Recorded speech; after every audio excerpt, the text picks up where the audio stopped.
Hello and welcome to the Australians Money Puzzle podcast. I'm James Kirby. Welcome aboard, everybody. Look, I want to put one big fat question to you today. Should you put money in super, or should you put that money towards buying your own home? And it doesn't matter what stage you are. You might be buying your first home. You may have a mortgage for 18 years. The question is core to wealth building in Australia. And the answer, I expect you will find, is embedded not in actual rational deduction, as you might guess from economics or whatever. It's actually got an awful lot to do with the tax system and how that actually works. My guest today is James Gerard of financialadvisor.com.au. We often talk about this issue. I can't remember where you come from on this issue, James, but it's nice to talk about it on air to get the listeners basically to come in on this. How are you? Yeah, I'm doing really well and looking forward to a robust discussion. Interesting topic. It's an interesting topic because the truth of the matter is that houses, I'm looking at a graph, and it's from AMP, interestingly, AMP. We had a AMP guest only a few weeks ago where we talked about their long-term approach, how people should retire a little bit older than they are at the moment, how people should have higher risk in their portfolios than they should have. But one thing that didn't come up was an AMP graph which goes back to 1928, and it shows that residential property in Australia is outstanding. It basically runs at about 11% if you go back to 1926. Shares go back almost similarly, about 11%. Bonds do about 6%, and cash does about 5%. So let's put it out there, first of all, that shares more or less return the same amount as a residential property over a very long period of time. But also the homes that underpin our system. You might just explain to listeners, first of all, well, before we have this conversation, the tax advantages of both assets, right? So if I don't know anything about super or houses or home ownership, and I'm trying to make a decision here, what's the tax deal on super, very simply, and what's the tax deal on owning a home? Very simply, just a headline issue. Yeah, in a nutshell, the biggest attraction to superannuation is that after you reach the age of 60 and after you stop working, up to $2 million, which will increase to $2.1 million shortly, you can have tax-free super. So no capital gains tax, no income tax. Superannuation is the most tax-effective structure, up to $2 million, for people to hold their wealth in retirement. So that's the basic attraction of superannuation. And the government encouraged this because they don't want to pay the age pension every fortnight to millions of Australians. They want people to be self-funded. So what they do is they say, for you to not rely on us in retirement, we'll give you these tax concessions to help you build your superannuation account. So every year, people have the ability to put in up to $30,000 into their super account, and that's called a concessional contribution. That's pre-tax. You need to include your employer contribution, which is 12% of your salary, and then some people have a voluntary amount that they can put in. So there's tax breaks to do that. So the government will help you with tax breaks, put money into super. They'll also give you an allowance as well. If you've sold an investment property or you have an inheritance, you can put in up to $120,000 a year, and in some cases up to $360,000 as well. So in short, super is tax-free in retirement, and the government will give you tax breaks along the way to help you build your super balance. And so the thinking of this was that reduce the number of people on the pension and that they would be dependent on that. And so the tax breaks were there. So that's tax breaks on super. Now, folks, there's a lot more than that. Here, the conclusion on this. Now, on homes, what's the tax deal on home ownership? The great thing in Australia about owning your own home is that there's no capital gains tax. If you were lucky enough to have bought your home back in the 1980s for $20,000, $30,000, $40,000 and it's worth $2 million today, if you decide to downsize, upsize, do whatever you want, sell the property, there's not a cent of capital gains tax if that place was your home throughout the whole period. There's a slight tax implication if you had rented it out for a period of time. So the tax office will look at, well, how long did you rent it out versus how long was it your home? And there's some nuances with those rules as well, such as a 6-year former residence exemption, but we won't go down that rabbit hole. But in short, if you've bought a home that you live in as your primary residence, there's no capital gains tax, which is quite unique because with investment properties, you do have to pay capital gains tax. And it's very topical at the moment because the government's looking at increasing the amount of capital gains from property. Which actually may back into some arguments later. But okay, so there are very simply the headline tax breaks, folks. But the thing is, what you don't hear when we and James's answers are bang on, and he hasn't had time to put the rest of it in place. But there is enormous differences once you sort of burrow under this headline tax attraction. And the huge thing is about whether you own your own home or not. So, for instance, we'll just go back to super for a moment. If you own your own home, it is exempt basically from all rules around pension and super. It doesn't really make much difference. It's not it's not dealt with to any great degree. And what that means is, if I am sitting in one house and I rent that house, and someone else across the road owns their own home, they have enormous advantages because even on super, it sounded good at the start. It sounded terrific that you could have this amount in super.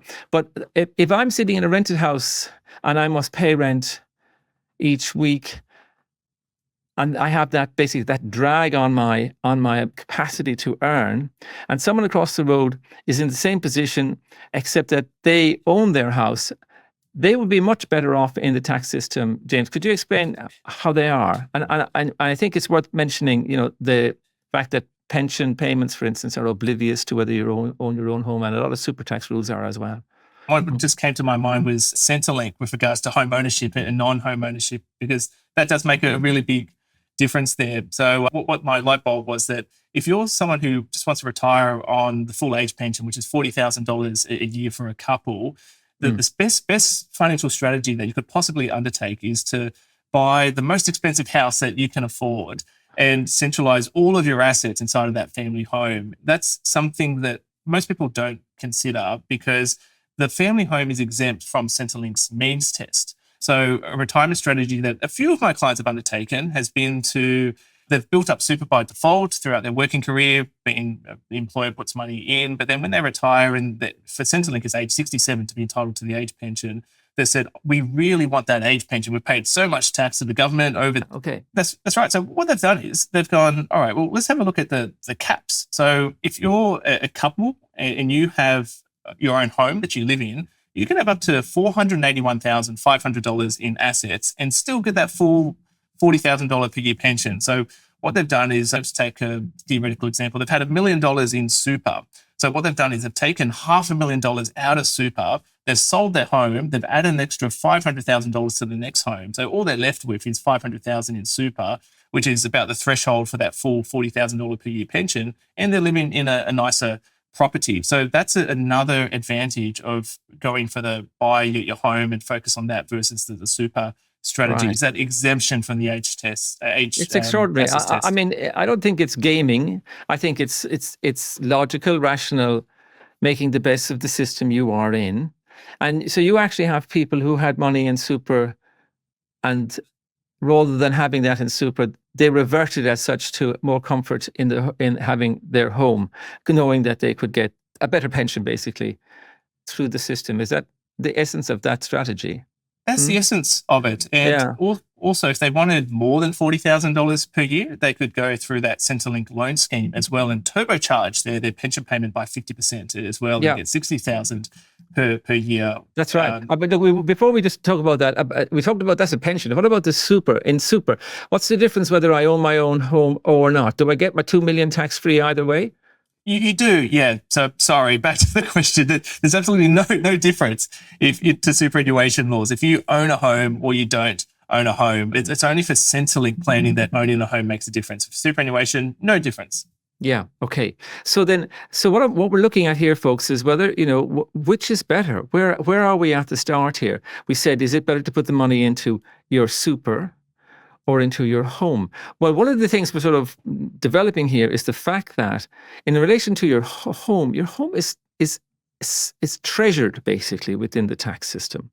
Renters certainly are not treasured in any fashion, and renting gets very difficult at any time over a long period of time. But obviously, if you're older in retirement, it must be very difficult. And the number of people retiring who don't own their own home is increasing each year to levels we have never seen before. But the essential point is that, as James outlined, the big tax break in the system is that the family home is exempt from CGT. And if you don't own a home, then you will never get to use that tax break. I think that's the first point to put on the table, James. And then also, a lot of, then also, I think a kind of natural run-on from that is then all these housing issues are linked with the fact that the home is a very special place, because you mentioned the CGT exemption, and then you mentioned the other really important exemption, which is that if you were looking for a pension, and folks, the majority of older Australians receive a pension, or at least access to a pension. That's a mathematical fact. So let's take it that half the listeners are serious about this. If you own your own home, you have a real advantage, don't you, when you're in that system, which isn't there for the renter. So do you think it's more difficult to not own a home as you get older in our tax system? Is it more difficult to own a home? Yes, because although you get a higher assets test threshold for Centrelink if you don't own a home, when I have a look at it, so if you do own a home, you get 481,500 in assets before they penalise you. If you don't have a home and you're a couple, it's 739,500. And my argument is that extra threshold of a few $100,000 that they give you, earning interest on that at 5 or 6%, that's not going to be enough to pay your rent. So you're going to have to use some of your super that you would have used for your living expenditure to actually pay your rent in retirement. So from a financial perspective, in most cases, it'll work out better for you to own a home than it will be to rent. But also there's all those lifestyle implications as well around absolutely, rental markets, rising of course. rents. I will talk about that in 1 minute. But so the person who rents is disadvantaged compared to the person who owns a home. This is what we're getting at, and I think this is I'm basically putting it on that I don't think, James, the tax system, because it has these inbuilt penalties for the person who doesn't own a home, I think that's huge. And I know super returns can be very reliable long term, and super has a tax benefit, of course it does. But I think the home ownership is crucial. Now, that was really just the financial side of this. There's very obvious parts which we don't even have to tell you folks. Short-term rental is difficult. There is no long-term rental arrangements in Australia. People have terrible difficulty trying to rent for long. It's exceptionally difficult to rent anything right now. We have a rental vacancy rate which is running for years at less than 2%. That is a terrible. I don't think we can put. Have you seen anyone trying to put a price on that, the pressure of that on people who didn't get to own a home or didn't try hard, perhaps, and were busily building their super? Do you think they may get caught and there's a price to pay in that?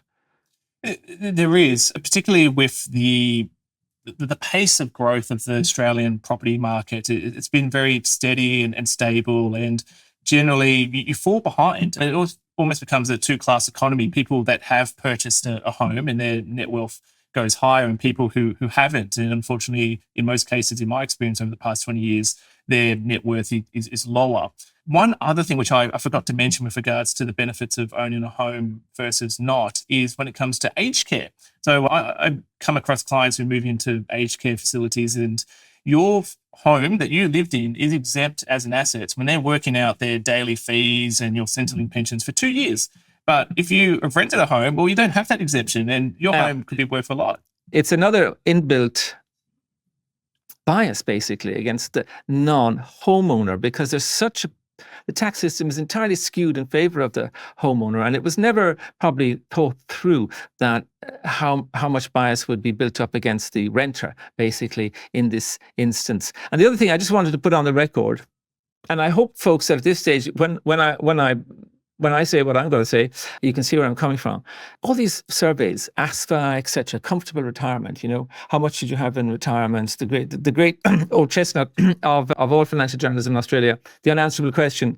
It doesn't matter what the survey is. It doesn't matter who's saying it. They always assume you own your own home. All those ASFA figures, for instance, which would be very reliable as to how much you should have in retirement and which is updated regularly. It assumes you own your own home. So the whole sort of system's got out of date while the number of people who don't own their home is piling up. Which brings me to, I don't know where you come from this, I haven't asked you, but to me, that if it's the case, unfortunately, and I'm not saying this, I'm not happy to say this because it doesn't stack up immediately. If you think about it and you didn't know much about it, you'd say, well, I think it's obviously much better to have super than put money in your family home because you need money for retirement, etc.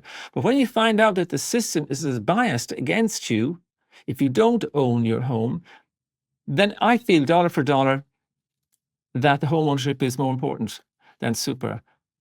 I didn't really want to say that, but that's the issue of that's the end result of a tax system which is overwhelmingly biased against the renter. That's where I'm coming from. It's interesting. I can back this up. The IMF this morning came up with something opposite.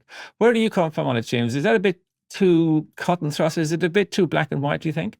It's not, but there are some considerations as well. So maybe best to answer it through what I did. So I'm 42.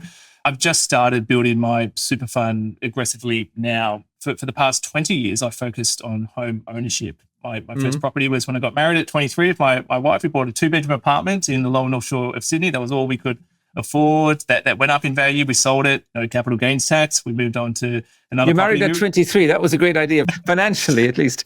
I would recommend it to anybody. So sold the apartment, moved to a house, cheapest house in the suburb. It was all broken and run down. We had no money to renovate it. We saved money and bit by bit we improved that property. It doubled in value over an 8-year period. We then sold that, no capital gains tax, and then we bought the dream forever home, the one that we're happy to raise our 3 children through to adulthood.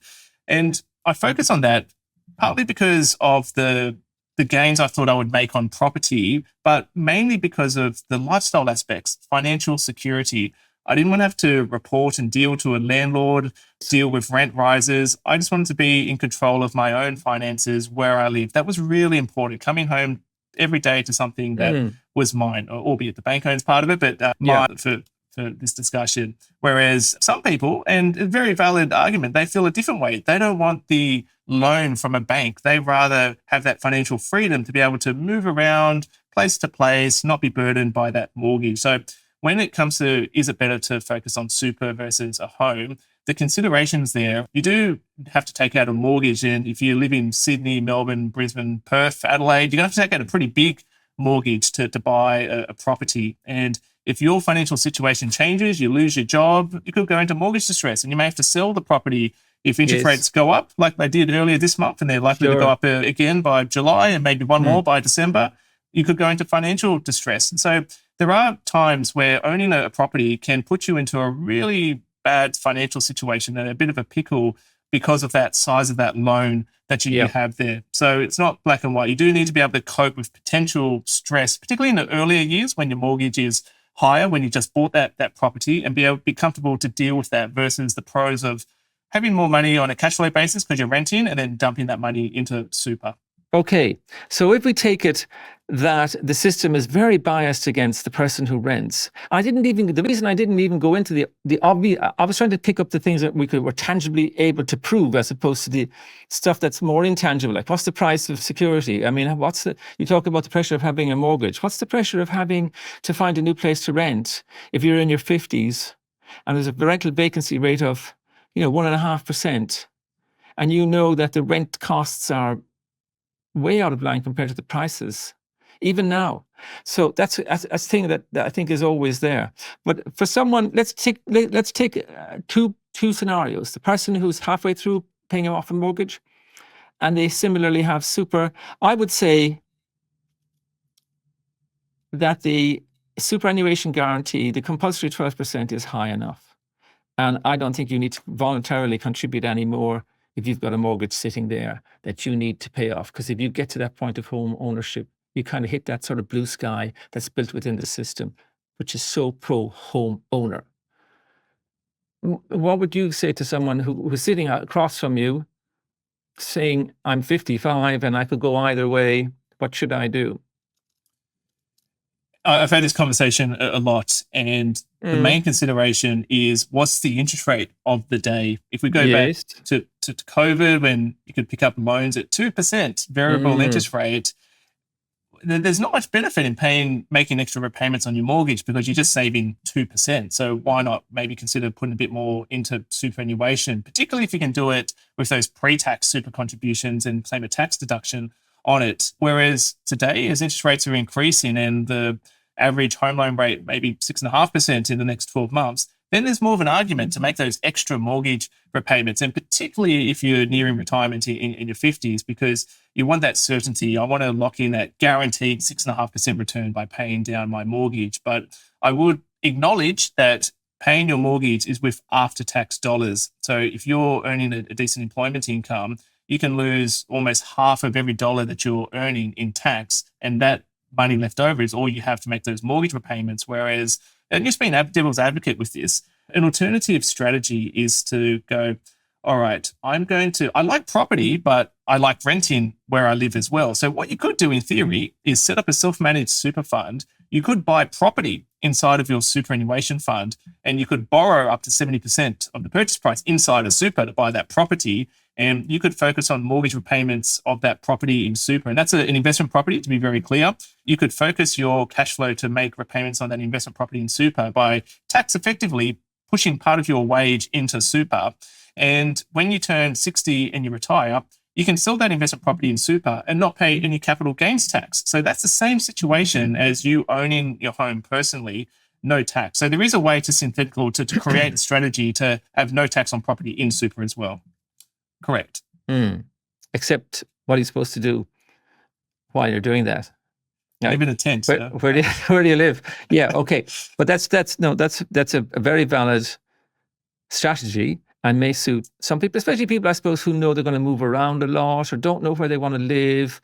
And the realities of this sort of thing, are you in a couple? Is that couple going to is it going to last for 10 years? Is it going to last the rest of your life? Is the job you have in Melbourne, the job you're going to have next year? Do you want to live overseas for a while? I'm leading to, when someone's younger looking at this, I was having a conversation with my own daughter recently. We were talking about buying a house, just thinking about it theoretically. And she started talking about voluntary super and how her super was behind others. And I was saying, don't worry about your super in your late 20s. If you've got a compulsory, you have to put 12% in compulsory, and house prices are rising around you. I think the priority should be to get the dollars in there. One thing I wanted to put to you is, if this is the case, James, then where do you stand on allowing people to use their super for home deposits, which is a Liberal Party policy, and specifically one from Tim Wilson, who we're 99% sure is about to be announced as shadow treasurer in the new Taylor coalition cabinet? I think it's great. And I reflect on personal experience. When I bought that 2-bedroom apartment in the Lower North Shore with my wife in our early 20s, we borrowed 103%. Remember back then when you could borrow more than the purchase price? So yes.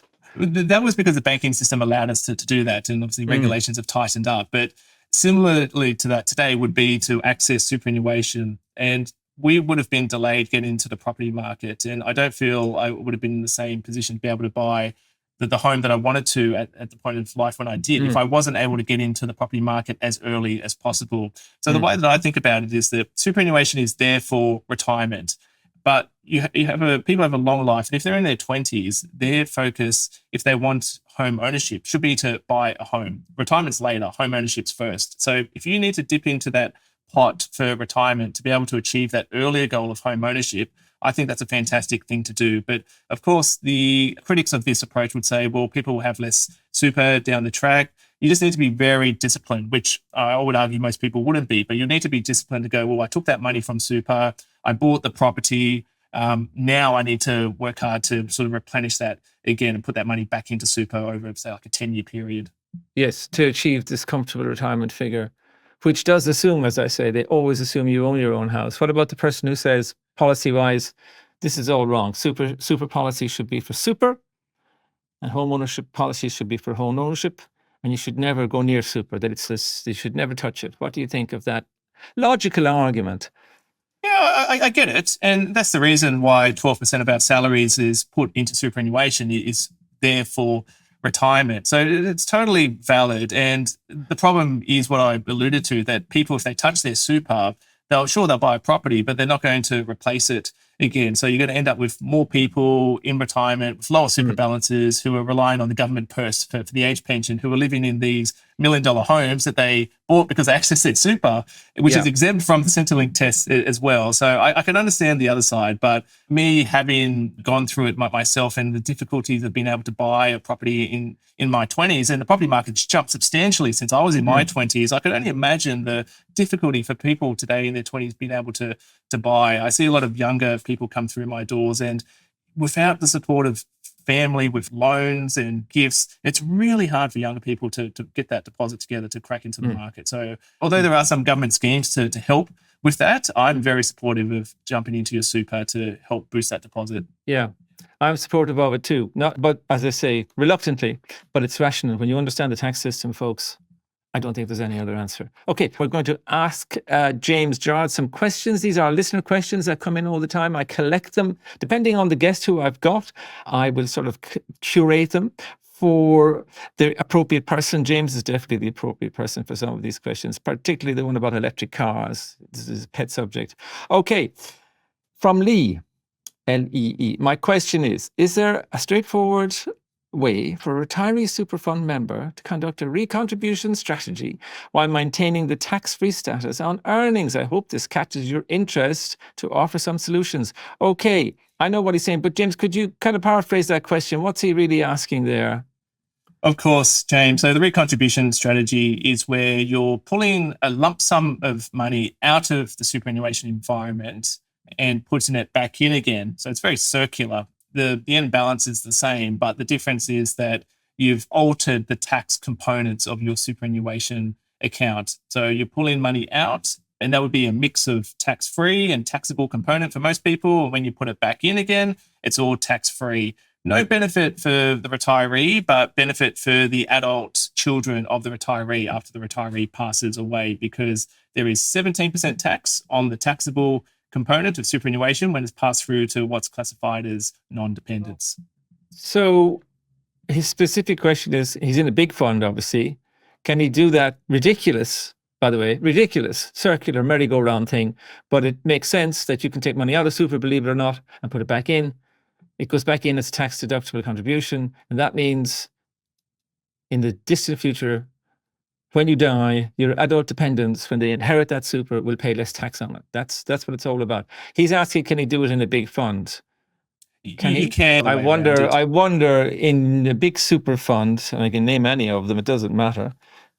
I just wonder how you'd be getting on the phone to your call center when you ring up and say you want to do that. I shudder to think what that would be like. Easier with the self-managed super fund, I expect. It's not to promote them over the other, but it's a practical issue, folks. So you can, Lee, question is how you would approach them. You'd have to basically tell them the questions and the answers, I expect, at each stage. All right, but you should be able to, of course you should be able to, because you can as an SMSF. And if you had the discipline to do it over a long term, and you did it systematically year after year after year, your adult children, dependents, the day they do get your super as an inheritance, would pay much less tax, because they pay 17%, which is, they pay 17% if they inherit your super for most people most of the time. And it is slowly becoming obvious to the wider public that sits there. People used to think that there's no inheritance tax in Australia, but hey, there's one. All right. And by the way, these answers are information only, not advice, as you know. There's two questions from Carl with the C, C-A-R-L. I know you're just mad keen to do the electric vehicle one, but let's do the first one. He says he's got two questions. I recently installed a solar array, whatever that is, with a battery. I estimate I should be off grid for about 95% of the year. I'm planning to join a virtual power plant to sell excess energy. How ambitious all this is. Do I need to declare this income to the ATO and pay tax on it? I'll tell you what, Carl, I don't know what the answer is, but if the ATO can smell income anywhere, I bet the answer is yes. Yes, James Gerard, what is the formal answer to Carl's question? I read this and panic because I'm going to have a system upgraded at my place. So I'm going 8 kilowatts of solar and 50 kilowatt hour of battery. So even bigger than what Carl has. And then I didn't actually think about the tax consideration because You I'm going to, didn't. no, I didn't. I just got really excited by having this virtual power plant, being off the grid, making money by selling my electricity back Yes. again. Gosh. So in a panic, rang my accountant and he said, look, if you're a business, yes, you'll have to declare it. But if Oh, yeah. you're a homeowner and you're not in the business and you don't run this on a commercial scale of Yeah. selling electricity back to the grid, well, then it's not taxable income. Okay. All right. I bet the ATO will find a way to classify you as a little walking power plant and get some money off you sooner or later. Okay, second part of cars, very good questions. I've been reading about lithium batteries, which are used in most cars, and I was surprised to learn that there is a gel type. I understand that solid state batteries are coming online in the next couple of years. I'm miles, I have no chance on this stuff. I can barely understand when they lift the hood of my car. I barely know where anything is. They apparently last longer and faster. My question is, here's his question, is it worth buying an electric car now, or would it be better to wait? For context, I currently have a cheap petrol runaround. Okay, Carl, I currently have a petrol runaround myself, and I have thought about electric cars, and I think, they're probably getting better and better and better. And so the old ones are probably getting worse and worse. And I think at the pace of technological invention there would tell you that the electric car today is way better than the one 3 years ago, and the one in 3 years' time will be way better. At what point do you jump in? What is the answer, James Gerard, car fan, electric vehicle driver, etc.? Correct, with all of the above. I was an early adopter, as you're aware. I jumped in 2022 when the government opened up that scheme to basically use your pre-tax income to fund the Which still lease exists. costs. Still exists, yeah. exists? It's fully tax deductible, basically, if you do a lease, put simply. No Anyway, log- yes, Carl's answer. Yep. So no logbook, no fringe benefits tax. It's great. And I've kept an eye on the EV market, and I've written about it for you, James, in the Australian in the wealth section a couple of times. And I looked at a couple of things. One thing I looked at is total operating cost, including depreciation. Is it better to go for an ICE, which is internal combustion engine? Is it better to go for a hybrid, or is it better to go for an electric vehicle? And up until very recently, it's always been the petrol engine car because it's the cheapest. So even though it costs you more on an ongoing basis for fuel, the depreciation is much lower because you buy it for a lot cheaper. But now, these days, you can buy EVs for $25,000, drive away. Sure, they're the little hatchback ones, but a couple of years ago, it was $45,000. They were all dear, weren't they? Yeah, there was no cheap all very ones. dear. Yeah, then you go back to the start of this 10 years ago when it was just Teslas, and they were like $100,000. So the price has come down substantially on the EVs due to the influx of Chinese manufacturers. I see all these cars on the road these days, and I don't recognize the brand. I remember as a kid, there was only like 5 or so car companies. I knew everything. Whereas these days, there's all these cars going around with these and all these things that I say if you don't recognize the brand, it's Chinese as a general rule. But tell me, and that's true, folks. Tell me about Carl's question: should he wait, or should he buy now?